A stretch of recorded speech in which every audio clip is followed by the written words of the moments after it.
2022 पासून माझी LCB रत्नागिरीवरून चौकशी सुरू आहे.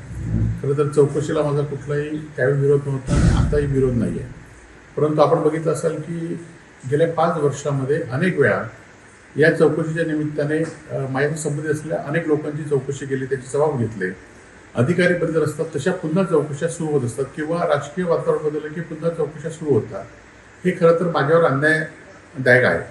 परंतु असून देत, ज्या चौकशी असतील त्या चौकशीला आम्ही सामोरे जाऊ. परंतु कुठल्याही दबावाला मात्र आम्ही बळी पडणार नाही एवढं मात्र निश्चित आहे.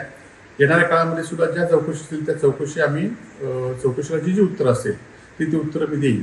परंतु 5-5 वर्ष LCB विभाग एखाद्या माणसाची चौकशी करतोय आणि अशा अनेक चौकशा माझ्यावर सुरू झालेल्या चौकशा आज बंद झालेल्या आहेत.